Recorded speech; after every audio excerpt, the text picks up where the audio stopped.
Bismillahirrahmanirrahim. Assalamualaikum warahmatullahi wabarakatuh. Innal hamdalillah nahmaduhu wa nasta'inuhu wa nastaghfiruh wa na'udzu billahi min shururi anfusina wa min sayyiati a'malina. May yahdihillahu fala mudhillalah wa may yudlilhu fala hadiyalah. Asyhadu an la ilaha illallah wahdahu la syarikalah wa asyhadu anna Muhammadan abduhu wa rasuluhu la nabiyya wa la rasula ba'da. Ikhwati fillah, ma'asyiral hadirin wal hadirat, bapak-bapak, ibu-ibu yang dimuliakan Allah, mari kita kembali bersyukur kepada Allah Subhanahu wa taala pada maghrib yang penuh berkah ini. Alhamdulillah atas izin dan karunia Allah Subhanahu wa taala kita bisa mengerjakan tugas-tugas dan kewajiban agama kita. Salat maghrib berjamaah sudah kita tunaikan, alhamdulillah, mudah-mudahan diterima dan dicatat oleh Allah, oleh malaikat Allah sebagai amal saleh. Dan alhamdulillah kita diberikan semangat untuk duduk di majelis ilmu. Mudah-mudahan majelis ini bisa menjadi wasilah, menjadi sarana untuk mendapatkan kemuliaan kita di sisi Allah Azza wa Jalla.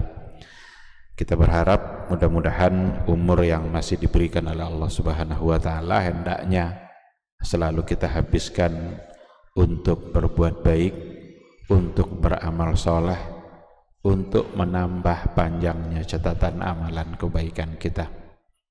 Jangan sampai yang terjadi adalah sebaliknya, yang bertambah itu justru catatan dosa, yang bertambah berat itu justru timbangan kemaksiatan. Jangan sampai itu yang terjadi. Yang harus bertambah berat adalah timbangan amalan kebaikan. Ikhwati fillah, kita juga harus bersalawat dan salam untuk Rasulullah sallallahu alaihi wasallam. Allahumma shalli ala Muhammad wa ala ali Muhammad. Mudah-mudahan kita sebagai umatnya senantiasa bersemangat untuk mendalami hukum dan sunnah yang telah beliau ajarkan. Keselamatan itu hanya ada ketika kita berada di atas garis yang sudah diajarkan oleh Rasulullah Sallallahu Alaihi Wasallam. Setiap kali kita mendekati garis yang diajarkan Rasul itu dan berada di atasnya, maka setiap kali itu pula kita dicintai oleh Allah. Tapi kalau kita menjauh dari apa yang diajarkan oleh Rasul, maka berarti kita menumpuk kebencian demi kebencian yang datang dari Allah Subhanahu wa taala. Mudah-mudahan kita bisa mendapatkan syafaatnya di yaumul mahsyar, yauma la yanfa'u malun wala banun illa man atallaha biqalbin salim. Ikhwati fillah, ma'asyiral hadirin wal hadirat, rahimani Allahu wa iyyakum. Kembali pada maghrib ini kita melanjutkan kajian As-Siratun Nabawiyah, mencoba untuk membaca sejarah perjalanan kehidupan Rasulullah Sallallahu Alaihi Wasallam, untuk kemudian kita coba ambil ibrah, i'tibar, karena sejarah itu penting untuk kita pelajari. Hal-hal yang baik untuk kita ikuti dan kita ambil hikmahnya, dan hal-hal yang buruk tentu saja untuk kita tinggalkan dalam kehidupan kita. Sejarah Rasulullah Sallallahu Alaihi Wasallam semuanya berisi kebaikan. Semua catatan sejarah kehidupan Nabi itu semuanya mengandung kebaikan-kebaikan, ibrah-ibrah yang sangat tepat untuk kita pelajari. Disinilah pentingnya kita mempelajari As-Siratun Nabawiyah. Ada satu kekuatan sebenarnya dalam sirah itu, yang kalau seandainya kita punya kekuatan itu, mudah-mudahan semangat istiqamah kita di atas sunnah Rasulullah Sallallahu Alaihi Wasallam itu akan tetap terpelihara dan terjaga. Ikhwati fillah, yang terakhir kemarin yang sudah kita bahas adalah pelajaran di balik sejarah turunnya ayat yang pertama sebagai deklarasi kenabian. Ayat yang pertama diturunkan itu adalah surat Iqra bismi rabbikal ladzi khalaq, 5 ayat yang pertama. Ini bisa dikatakan sebagai ayat yang mendeklarasikan kenabian Rasulullah sallallahu alaihi wasallam. Di sebuah gua yang namanya adalah Gharu Hira, Gua Hira, yang pada akhirnya bukit itu dinamakan dengan Jabal Nur. Jabal itu artinya bukit, Nur itu artinya cahaya. Bukit di mana disitulah awal cahaya Islam. Itulah sebabnya dia disebut dengan Jabal Nur. Itu sudah kita sampaikan sejarahnya. Sekarang akan kita coba lanjutkan. Ketika turun ayat yang pertama itu, dan Rasulullah Shallallahu Alaihi Wasallam melalui pengkhabaran dari seorang yang namanya Waraqah ibn Naufal meyakini dan dipastikan bahwa dia adalah seorang nabi. Jadi Waraqah menyampaikan kepada Nabi Muhammad ketika ia sudah menceritakan apa yang terjadi, kan didatangi oleh sosok yang tak pernah dilihatnya, bahkan membuat Nabi menggigil, dipeluk erat Rasul itu oleh malaikat Jibril sambil ia diperintahkan untuk membaca, padahal Nabi tidak bisa membaca. Kata Rasul, ma ana biqari, saya tidak bisa membaca, tapi dipaksa terus. Pada akhirnya Rasulullah Shallallahu Alaihi Wasallam menerima ayat itu dan kembali pulang dalam keadaan menggigil ketakutan. Kata Waraqah ibn Naufal, "Dzakan namus alladzi ata Musa alaihi salam." Itu adalah namus yang dulu juga pernah datang kepada Musa alaihissalam. Namus itu dalam bahasa Ibraninya, karena Waraqah ibn Naufal adalah orang yang mengerti bahasa Ibrani, artinya adalah Jibril. Itu adalah Jibril yang membawa wahyu yang dulu juga datang menemui Musa alaihissalam. Dan disitulah dipahami bahwa kamu ini sesungguhnya adalah diangkat menjadi Rasul. Pulanglah Rasul bersama Khadijah ke rumahnya ketika itu. Tapi selang beberapa hari Jibril itu tak datang-datang lagi. Inilah masa yang disebut dengan masa fatratul wahyi, masa terputusnya wahyu. Jadi setelah diturunkan wahyu pertama, lama tidak turun wahyu itu. Di sini ada perbedaan pandangan ahli sejarah. Ada yang mengatakan hanya hitungan hari saja, beberapa hari saja tidak turun wahyu. Tapi ada yang sampai mengatakan tidak turun wahyu itu sampai 3 tahun. Bahkan ada yang mengatakan 2,5 tahun.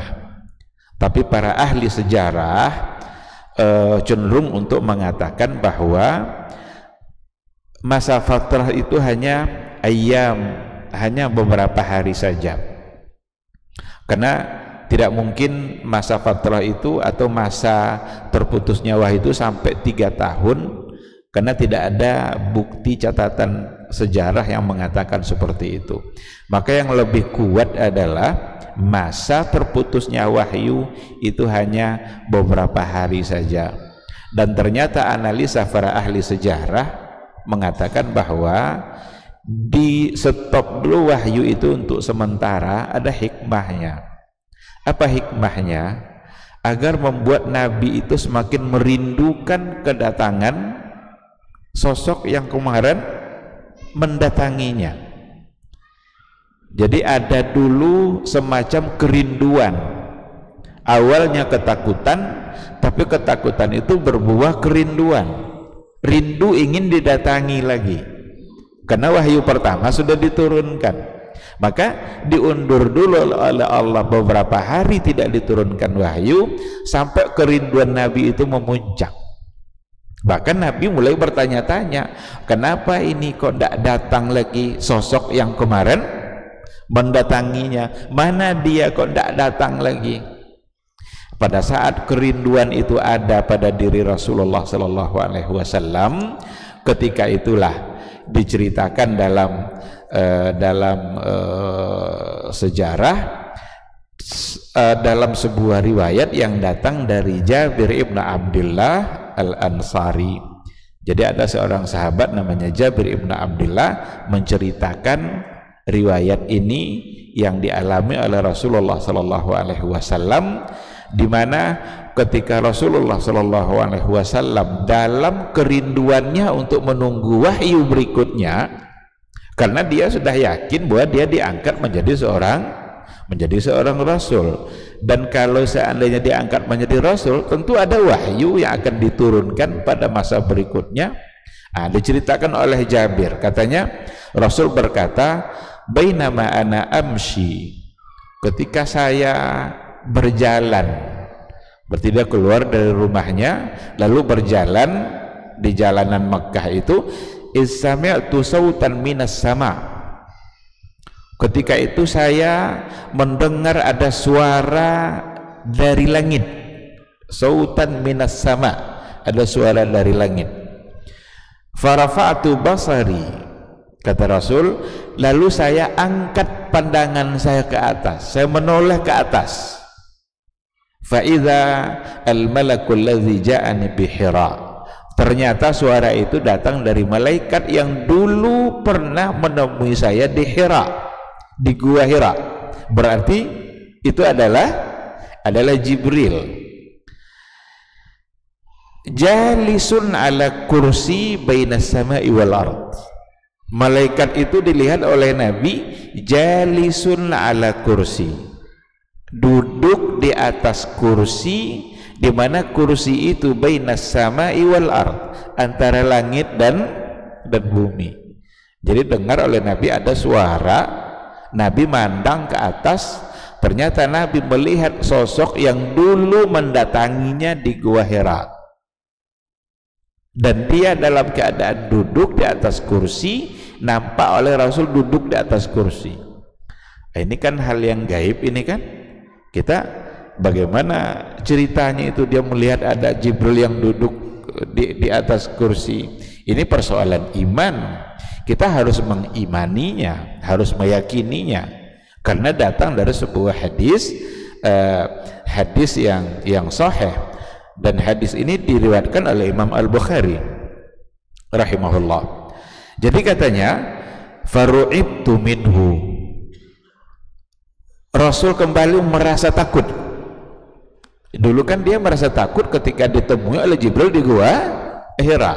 Sekarang datang yang kedua kalinya, padahal itu dalam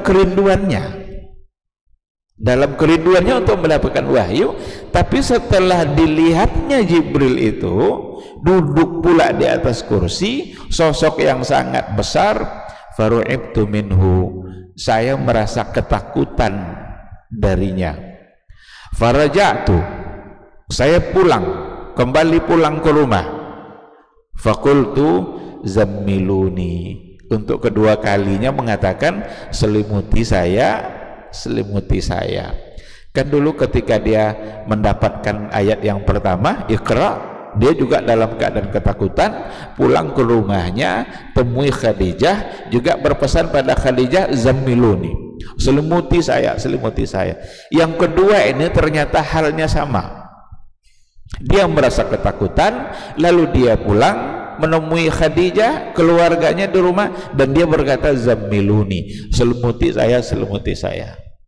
Diselimutilah Rasulullah Sallallahu Alaihi Wasallam, tapi Jibril datang menemui dia dalam keadaan berselimut itu, membawa turunnya surat Al-Muddathir. Jadi yang kedua surat yang diturunkan itu adalah Al-Muddathir, tapi tidak pula lengkap. Sebagaimana Iqra juga tidak lengkap, Muddathir juga tidak lengkap. Ada yang mengatakan Mudaththir itu diturunkan hanya sekitar 3 atau 4 ayat. Turunlah ayat itu disampaikan oleh Jibril kepada Nabi Muhammad, di mana ayatnya ya ayyuhal muddaththir qum fa'anzir wa rabbaka fakabbir wa thiyabaka fatahhir warrujza fahjur. 5 ayat. Sebagaimana Iqra juga turun 5 ayat. Jadi ayat ini ya ayyuhal muddaththir, wahai orang yang berselimut. Karena Nabi tadi berada di dalam selimut. Dipanggil dia langsung ya ayyuhal muddaththir, hai orang yang berselimut, qum fa'anzir, bangunlah. Anzir itu ini pertanda bahwa atau perintah dari Allah Subhanahu wa taala agar Rasulullah Shallallahu alaihi wasallam itu mulai memberikan peringatan dan menyampaikan agama Allah Subhanahu wa taala. Maka ayat inilah yang memulai perintah langsung kepada Nabi agar Nabi menyampaikan setiap ayat-ayat yang diturunkan kepada beliau oleh Allah melalui Jibril alaihi salam. Karena dia katakan qum fa'anzir wa rabbaka fakabbir wa thiyabaka fatahhir warrujza fahjur wa rabbaka fakabbir, dan Rabb kamu agungkanlah. Rabb kabbir, muliakan, besarkan, agungkan. Wa thiyabaka fatahhir, dan pakaianmu bersihkan. Warrujza fahjur, berbagai macam bentuk kesalahan-kesalahan dan dosa fahjur, tinggalkan. Fahjur itu hijrah itu pindah, berarti tinggalkan ini. Semua hal-hal yang berkaitan dengan dosa tinggalkan. Nah, ikhwati fillah, dari sinilah mulainya Nabi menyampaikan Islam. Maka diawalilah dakwah Nabi itu yang pertama sekali dengan dakwah secara sir. Jadi ada beberapa fatrah, beberapa tahapan dakwahnya Rasulullah Shallallahu alaihi wasallam. Yang pertama sekali adalah dakwah Nabi itu secara diam-diam. Kenapa Nabi itu dakwahnya secara diam-diam? Itu sesungguhnya adalah sebagai sebuah metode yang dipandang oleh Nabi itu yang paling tepat untuk dilakukan, karena pasti akan mendapatkan tantangan yang luar biasa kalau seandainya dakwah itu langsung terang-terangan. Maka diaturlah strategi dakwah itu oleh Rasulullah Shallallahu alaihi wasallam secara diam-diam dulu. Tidak terang-terang menyampaikan kepada umat, walaupun di situ ada qum fa'anzir, bangunlah kamu dan berikan peringatan kepada masyarakat, berikan nazira, kabar pertakut kepada umat, sampaikan agama yang datang dari Allah ini. Tapi Nabi memilih untuk tahap pertama dari dakwanya itu secara dakwah sirriyah, secara diam-diam. Maka mulailah Nabi menyampaikan Islam itu kepada keluarganya. Yang diajak oleh Rasulullah Shallallahu alaihi wasallam pertama sekali untuk memeluk ajaran yang dia bawa itu adalah istrinya yang bernama Khadijah. Itulah orang yang pertama menerima ajaran Islam yang dibawa oleh Rasulullah Sallallahu alaihi wasallam. Siapa lagi yang kedua yang diajak oleh Rasul? Sahabat akrab yang paling dekat dengan Rasul. Karena Rasul sangat yakin sekali bahwa sahabatnya itu akan mampu menjaga semua rahasia. Karena ini masih sembunyi-sembunyi. Siapa sahabat yang paling dekat dengan Rasulullah Sallallahu alaihi wasallam? Adalah Abu Bakar As-Siddiq. Dalam satu riwayat dikatakan bahwa Abu Bakar itu ketika disampaikan oleh Rasul ajaran Islam yang diterimanya dari Jibril itu tidak ada sedikit pun kata penolakan dari Abu Bakar.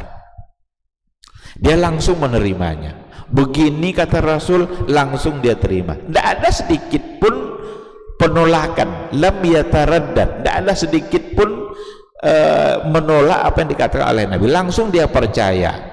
Dikarenakan oleh Rasulullah Shallallahu Alaihi Wasallam memang adalah orang yang sangat terkenal sebagai orang yang dapat dipercaya. Rasul itu kan sebelum diangkat jadi Nabi dia sudah dapat predikat Al-Amin, orang yang sangat jujur dan dipercaya. Tidak pernah terdengar dia berbohong walaupun sekali. Dan ketika itulah Abu Bakar tidak ada alasan untuk menolaknya dan langsung menerimanya. Abu Bakarlah orang yang kedua yang masuk Islam, atau dari kalangan sahabat Nabi yang pertama masuk Islam dari laki-laki itu adalah Abu Bakar. Dari kalangan anak-anak yang pertama menerima Islam itu adalah Ali ibn Abi Thalib. Padahal Ali itu masih kecil 9 tahun atau 8 tahun, tapi dia selalu bersama Rasulullah Sallallahu Alaihi Wasallam. Maka yang pertama masuk Islam dari kalangan anak-anak itu adalah Ali ibnu Abi Thalib. Rasul itu punya apa? Ada dulu seorang budak beliau yang dihadiahkan dulu oleh Khadijah alaihi salam untuk Rasulullah, namanya Zaid ibn Harithah, yang kemudian dia diangkat oleh Rasul menjadi anak angkatnya. Kan ada Zaid ibn Muhammad, awalnya dipanggil seperti itu, tapi turun ayat batalnya hukum anak angkat sehingga tidak boleh disebut sebagai Zaid ibn Muhammad. Dia adalah Zaid bin Al-Harithah. Ini adalah orang yang pertama masuk Islam dari kalangan Al-Maula, orang yang apa namanya, dia awalnya adalah budak yang dihadiahkan oleh Khadijah kepada Rasulullah Sallallahu Alaihi Wasallam. Inilah orang yang pertama menerima dakwah Rasulullah Sallallahu Alaihi Wasallam. Turun ayat disampaikan oleh Rasul kepada orang-orang yang sudah menerima ini. Tetapi betapa strategi Nabi itu benar-benar tepat. Ketika pertama kali yang diajaknya dari kalangan laki-laki adalah Abu Bakar kawan akrabnya, ternyata Abu Bakar ini juga mengajak orang-orang lain untuk menerima Islam yang disampaikan oleh Rasulullah Sallallahu Alaihi Wasallam. Mulailah Abu Bakar ini berdakwah, menyampaikan pula secara diam-diam. Ini petinggi-petinggi Quraisy belum ada yang tahu ini, karena dakwahnya diam-diam. Akhirnya Abu Bakar sendiri berhasil untuk mengislamkan banyak sahabat-sahabat besar yang mereka itu mendapat gelar yang dijamin masuk surga itu. Kan ada al-mubasysyirina bil jannah, mereka-mereka yang diberikan kabar gembira untuk mendapatkan atau dijamin masuk surga. Ternyata itu masuk surganya di tangan Abu Bakar As-Siddiq. Siapa di antaranya yang masuk Islam melalui dakwahnya Abu Bakar itu seperti Utsman ibn Affan. Ada lagi namanya Zubair ibnul Awwam. Itu juga sahabat besar yang berhasil masuk Islam disebabkan oleh dakwah dari Abu Bakar. Ada bibinya Rasul sendiri, Safiyah binti Abdul Muthalib. Ada lagi namanya Abdurrahman ibn Auf, ada Sa'ad bin Abi Waqqas.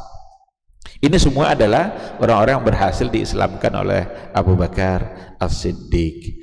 Karena ketika Abu Bakar sudah masuk Islam, menerima ajaran yang dibawa oleh Rasul, dia memegang atau melaksanakan hal yang sama yang dilakukan oleh Rasulullah Sallallahu Alaihi Wasallam. Dan begitu seterusnya, untuk kemudian bertambah jumlah orang yang masuk Islam. Ketika sudah semakin banyak, tentu Rasul memerlukan adanya sebuah markas, tempat di mana dia menyampaikan Islam. Disitulah yang dipilih oleh Rasulullah, tempat di mana rumahnya Al-Arqam bin Abil Arqam. Jadi ada Arqam bin Abil Arqam, itu rumah di mana dijadikan oleh Rasulullah Sallallahu Alaihi Wasallam sebagai tempat dia berdakwah. Setiap kali ada ayat yang diturunkan, maka Rasul menyampaikan kepada orang-orang yang sudah menerima ajaran Islam itu, tepatnya di rumah Arqam bin Abil Arqam, yang sebenarnya rumah itu tidak jauh dari posisi Ka'bah atau posisi di mana tempat berkumpulnya orang-orang Quraisy. Tapi karena masalahnya masih tersembunyi, jadi banyak yang tidak tahu. Mulailah ayat-ayat diturunkan oleh Allah Subhanahu wa taala.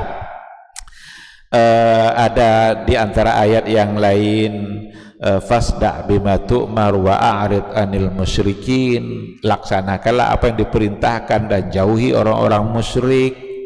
Kemudian juga wa anzir ashiratakal aqrabin, ajaklah kerabat-kerabat dekat kamu untuk menerima Islam. Wahfid janahaka liman ittaba'aka minal mu'minin.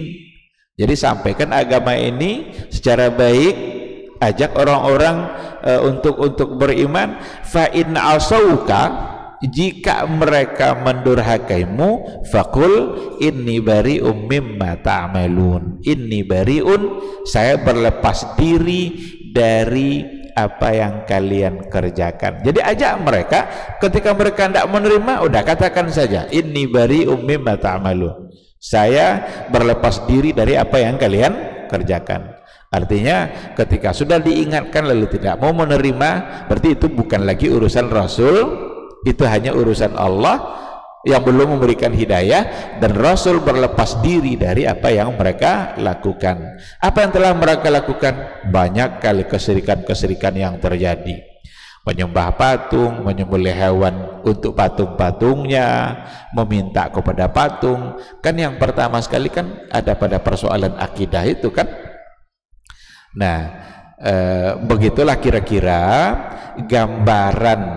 gambaran dari dakwah sirnya Rasulullah Sallallahu Alaihi Wasallam yang dilakukan secara diam-diam. Di antara yang masuk Islam dari petinggi-petinggi orang Quraisy ketika itu adalah pamannya Rasul sendiri yang bernama Hamzah bin Abi Thalib. Itu kan paman Nabi. Hamzah itu orang yang sangat disegani dan ditakuti, dan dia masuk Islam. Itu heboh itu Makkah itu ketika masuk Islamnya Hamzah, orang yang sangat mereka segani, membanggakan orang Arab, tapi ternyata dia sudah ikut agama Rasul. Ada doa yang disampaikan oleh Rasul untuk dua Umar. Ya Allah, Islamkanlah satu di antara dua Umar itu. Karena dua Umar ini benar-benar kalau seandainya masuk Islam, itu akan membantu perkembangan dakwahnya Rasulullah Sallallahu Alaihi Wasallam. Yang pertama adalah Umar ibnu Hisham, itu adalah Abu Jahal, namanya Umar ibnu Hisham. Yang kedua adalah Umar ibn Khattab. Ini dua Umar ini orang yang paling ditakuti oleh orang Arab secara keseluruhan, ditakuti dan disegani. Maka Nabi berharap agar salah satu dari dua Umar ini masuk Islam. Ternyata yang diberikan kebaikan oleh Allah Subhanahu wa taala bukan kepada Umar ibn Hisham, bukan kepada Abu Jahal, tetapi kepada Umar ibn Khattab. Umar ibn Khattab itu cita-cita tertingginya membunuh Rasul. Coba. Jadi dalam pikiran dia, ini Muhammad ini pengacau, ini datang membawa sesuatu yang, karena sudah mulai ada desas-desus, sudah mulai ada isu-isu yang terdengar kan, terdengar bahwa Muhammad membawa ajaran yang aneh. Dianggap dia sebagai pengacau Mekah ketika itu. Inginlah dia untuk membunuh Nabi. Dibawanya pedangnya sambil mencari Nabi Muhammad sallallahu alaihi wasallam. Di jalan ketemu sama kawannya. Kamu mau kemana? Saya mau cari Muhammad, akan saya bunuh dia. Dia mengacau balaukan kota Mekah. Kata yang tadi itu, ngapain kamu sibuk-sibuk mengurus Muhammad? Adik kamu sendiri sudah masuk Islam. Kaget dia mendengar kalau adiknya sendiri sudah masuk Islam, karena masih sembunyi-sembunyi nih ceritanya ini. Iya katanya, balik belakang dia pergi ke rumah adiknya itu. Sampai di pintu rumah adiknya itu ada ayat yang didengarnya sedang dibaca dari dalam rumah itu. Ayatnya adalah surat Thaha. Thaha ma anzalna 'alaikal qur'ana litasqa. Tidaklah kami turunkan Al-Qur'an ini untuk menyusahkan dan untuk mempersulit kehidupan kalian. Ayat ini yang didengar oleh Umar bin Al-Khattab masuk ke dalam hatinya, dan ternyata itu adalah awal dari hidayah. Diketoknya pintu adiknya itu, pintu rumahnya, dibukakan pintu, yang dalam rumah semua ketakutan.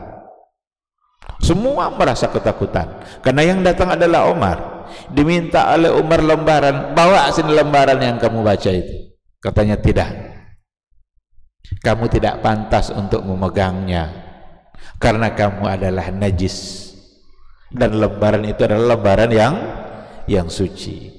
Kenapa dikatakan najis? Karena Al-Quran yang mengatakan innamal musyrikuna najasun. Sesungguhnya orang-orang musyrik itu adalah najis. Tapi najis di sini najis maknawi, bukan najis hakiki. Kalau najis hakiki kan kita pegang kotor tangan kita kan, tapi ini najis maknawi.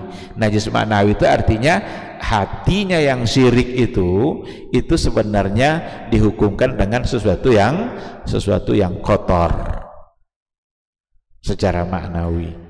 Ketika dia paksa untuk meminta, dan akhirnya dia bertanya kepada adiknya, mulai agak melunak, dan dia bertanya, di mana sekarang yang namanya Muhammad itu? Dia nampak sudah agak melunak dan dia sudah siap untuk menerima Islam. Ketika itulah disampaikan bahwa Rasul itu ada di rumah Al-Arqam bin Abil Arqam sebagai pusat dakwah Rasulullah sallallahu alaihi wasallam, di pusat dakwahnya. Datanglah Umar ke rumah itu, diketok pintu. Orang semua ketakutan ketika pintu diketok. Abu Bakar bilang, biar saya yang buka ya Rasulullah, siapa tahu nanti terjadi hal-hal yang tidak diinginkan. Karena semua orang tahu Umar itu orangnya sangat kuat, dan kalau dia berkelahi tidak pernah kalah. Jadi kata Abu Bakar, biar saya. Tapi kata Rasul, enggak, biar saya yang membuka.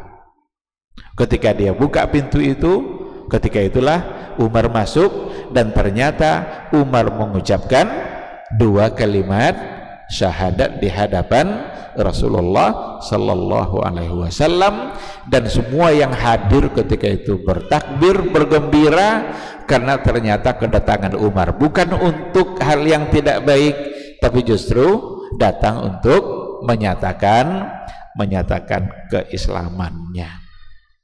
Islamlah Umar ketika itu, dan semua orang bergembira. Malah Umar nanya, ya Rasulullah, alasna alal haq, bukankah kita ini berada pada kebenaran? Iya, kata Rasul. Tapi kenapa kita harus sembunyi-sembunyi? Kenapa kita tidak sampaikan saja Islam ini terang-terangan? Kita benar.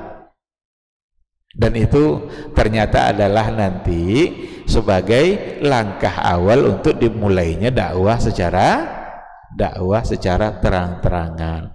Keluar mereka sambil bertakbir, dan pada akhirnya orang-orang Quraisy, petinggi-petinggi Quraisy tahu kalau Umar ternyata sudah masuk Islam.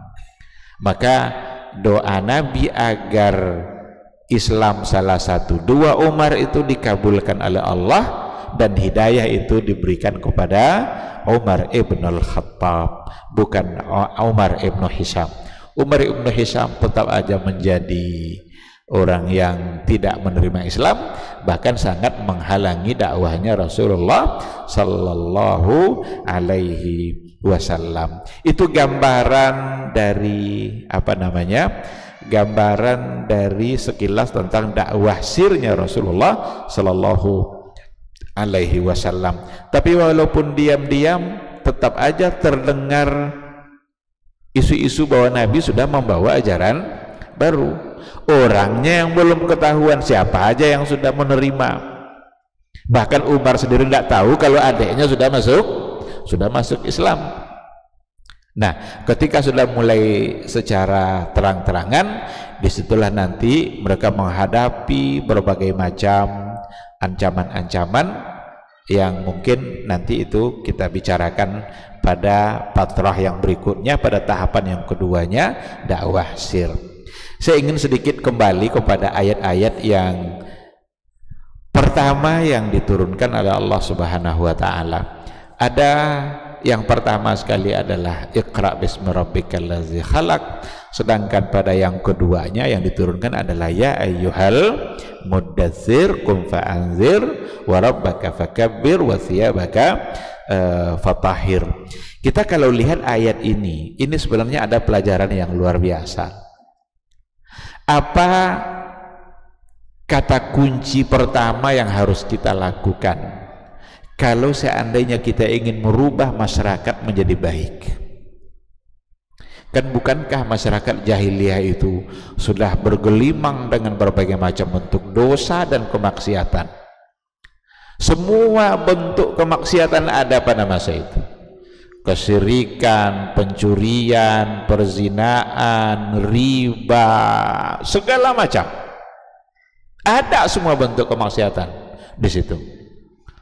Tetapi Rasulullah sallallahu alaihi wasallam diajarkan oleh Allah melalui ayat-ayat yang pertama turun ini bahwa yang pertama sekali yang harus diperbaiki untuk memperbaiki masyarakat itu sesungguhnya adalah memperbaiki akidah, memperbaiki iman, memperbaiki tauhid.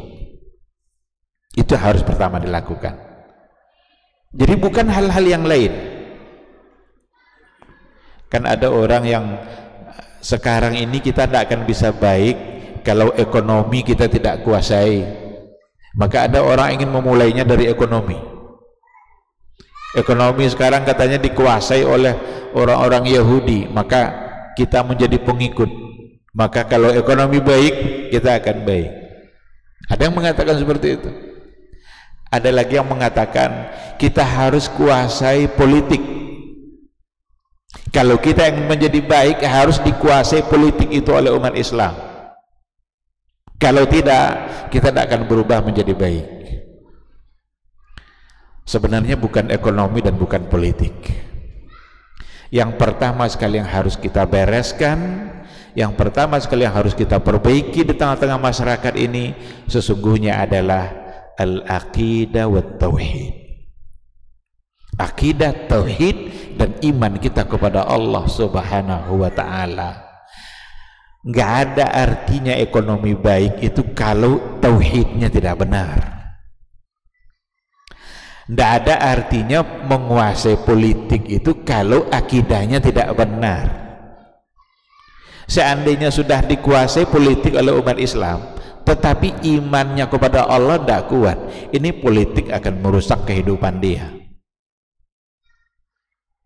Kadang orang-orang yang ngotot-ngotot jangan korupsi itu hanya karena dia belum dapat jabatan.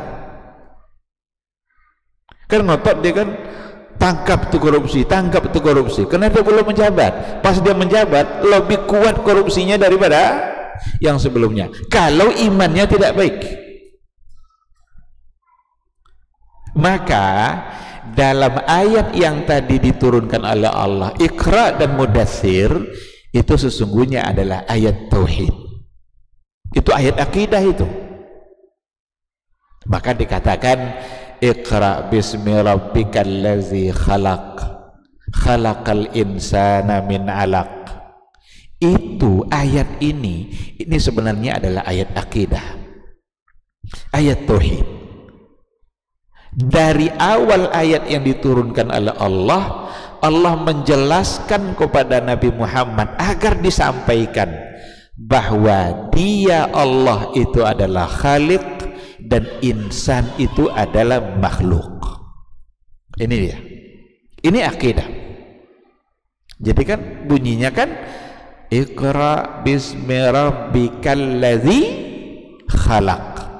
Bacalah dengan menyebut nama Rabbmu yang khalaqa, yang mencipta. Siapa yang diciptakannya? Al-insan. Khalaqal insana min alaq. Yang menciptakan manusia dari alaq. Segumpal kan dari mana diciptakan manusia? Kalau Adam diciptakan dari segumpal tanah, kalau manusia kayak kita diciptakan dari setetes air, dari sesuatu yang hina. Maka ayat yang pertama diturunkan itu Allah ingin mendudukkan eksistensi dia sebagai Khalik dan insan ini sebagai makhluk. Dan tauhid kita, keyakinan kita kepada Allah harus maksimal. Salah satu dari puncak tauhid kita itu adalah ketika kita benar-benar meyakini bahwa kita ini adalah makhluk dan Allah adalah Khalik. Sungguh sangat berbeda antara Khalik dengan makhluk. Khalik itu punya semua sifat-sifat kelebihan. Manusia punya semua sifat kekurangan. Khalik itu maha kuat, makhluk maha lemah. Khalik itu maha kaya, insan itu miskin. Khalik itu besar, makhluk itu kecil, dhaif. Ini harus dipahami dulu. Dan ternyata memang sifat yang pertama yang dimiliki oleh Allah, yang diperkenalkan kepada manusia, itu adalah dia sebagai pencipta. Itu yang pertama kali yang diperkenalkan oleh Allah, dia kepada kita. Sebelum dia menyampaikan dia pemberi maaf, dia pemberi rezeki, dia penerima taubat, itu nanti itu pada ayat-ayat berikutnya. Tapi yang pertama sekali yang dia perkenalkan adalah dia sebagai pencipta. Ternyata dari sekian banyak sifat af'al yang dimiliki oleh Allah, yang tak pernah ada pada manusia adalah masalah pencipta. Masalah dia yang mencipta itu tidak pernah ada pada manusia. Manusia tidak ada yang bisa mencipta. Karena mencipta itu artinya adalah menciptakan, menjadikan sesuatu minal adami ilal wujud. Itu yang khalaqa. Dari tidak ada menjadi ada. Bumi tidak pernah ada, diciptakan oleh Allah. Laut tidak pernah ada sebelumnya, diciptakan oleh Allah. Manusia tidak pernah ada, diciptakan oleh Allah. Tapi manusia tidak ada yang bisa mencipta. Manusia hanya bisa merubah bentuk sesuatu menjadi sesuatu yang lain. Ini masjid ini tidak diciptakan, tapi ada semen, ada pasir, ada kerikil, diaduk-aduk jadi dinding, buat cetakan jadi tiang. Itu tidak ciptaan, karena kita tidak bisa mencipta. Petani tidak bisa menciptakan tanam-tanaman, tumbuhan. Mereka hanya bisa menanam bibit. Yang menciptakan bibit siapa? Jadi yang khalaqa itu hanya ada pada Allah. Karena Allah lah yang bisa menjadikan sesuatu dari tidak ada sama sekali lalu menjadi ada. Manusia tidak bisa. Tapi sifat-sifat yang lain ada pada manusia, cuma frekuensinya tidak sama. Apa contohnya? Manusia penyayang, Allah lebih penyayang. Manusia mendengar, Allah mendengar juga kan? Berarti ada pada manusia, cuma frekuensinya tidak sama. Pendengaran Allah tidak ada batasnya. Allah melihat manusia, melihat juga. Allah hidup, manusia hidup juga. Tapi hidupnya manusia Allah yang memberikan, dan hidupnya manusia ada batasnya. Tapi hidupnya Allah tidak berbatas. Begitulah untuk sifat yang lain. Tapi khalaqa tidak. Yang khalaqa itu, yang mencipta itu, yang bisa hanya Allah. Manusia tidak ada satu pun yang bisa mencipta. Ini meja ini tidak diciptakan oleh tukang meja. Ini hanya ada bahan papan yang diukur, lalu kemudian dipotong-potong, kasih kaki jadi ini. Yang menciptakan papan ini siapa? Ada orang bisa buat papan, tapi papan ini dari sebuah pohon. Yang menumbuhkan pohon siapa? Nah, maka dia perkenalkan dia sebagai Khalik, dan insan adalah makhluk. Itu sesungguhnya di situ ada makna tauhid, ada makna iman. Kalaulah kita sadar kita ini benar-benar makhluk yang lemah di hadapan Allah yang Maha Kuat, lalu pertanyaannya, pantaskah kita yang lemah ini mendurhakai Allah? Pantaskah kita yang miskin ini mendurhakai Dia yang Maha Kaya? Pantaskah kita yang membutuhkan Allah itu setiap saat lalu kita durhakai? Inilah yang ditanamkan kepada sahabat yang pertama masuk Islam dulu di dakwah sirnya Nabi. Jadi Nabi memulainya dengan tauhid dan dengan akidah, bukan dengan persoalan ekonomi. Kalau tauhidnya sudah kuat, lemah pun ekonominya santai aja dia. Kalau tauhidnya sudah kuat, kalau benar-benar keyakinan kepada Allah itu sudah kokoh, ini nanti ada banyak pelajaran. Keyakinan itu akan menjadi satu kekuatan dalam diri dia, sehingga dia bisa menghadapi kehidupan ini dengan nyaman, walaupun dengan keadaan-keadaan yang begitu sulit. Maka ancaman-ancaman orang jahiliyah ketika itu begitu mudah dihadapi oleh mereka-mereka yang baru masuk Islam. Jadi ikhwati fillah, waktu Isya sudah masuk. Insya Allah nanti kita sambung lagi ke pelajarannya nanti. Jadi pada pertemuan berikutnya insya Allah kita akan coba lihat pelajaran-pelajaran yang ada di balik dakwah sirnya Rasulullah Sallallahu Alaihi Wasallam. Kita mulai lagi nanti dari ayat-ayat yang pertama diturunkan tadi, di mana dimulai dari permasalahan akidah dan persoalan tauhid. Maka kalau kita mau baik dalam kehidupan kita hari ini, bukan diawali dengan merubah ekonomi, tapi diawali dengan merubah tauhid dan iman kita yang harus benar sesuai dengan Al-Quran dan Sunnah Rasulullah Sallallahu Alaihi Wasallam. Ikhwati fillah, mungkin ini yang bisa kita sampaikan pada maghrib ini. Mudah-mudahan bisa kita pahami, dan insya Allah kita sambung pada pertemuan yang berikutnya. Subhanakallahumma wabihamdika, asyhadu an la ilaha illa anta, astaghfiruka wa atubu ilaik. Wassalamualaikum warahmatullahi wabarakatuh. Ketahuilah bahwa ketika kita mengikuti sebuah majelis ilmu, itu sesungguhnya Allah sedang memberikan kepada kita sekian banyak fadilah dan keutamaannya. Karena sungguh sangat mulia orang-orang yang berada di majelis ilmu. Orang-orang yang berada di majelis ilmu adalah orang-orang yang akan dimudahkan baginya jalan menuju surga Allah. Dalam hadis dikatakan oleh Rasulullah sallallahu alaihi wasallam, "Man salaka tariqan yaltamisu fihi ilman, sahalallahu lahu tariqan ilal jannah." Barang siapa yang menempuh satu jalan di mana tujuannya adalah untuk mendapatkan ilmu, maka Allah akan mudahkan baginya jalan menuju surga.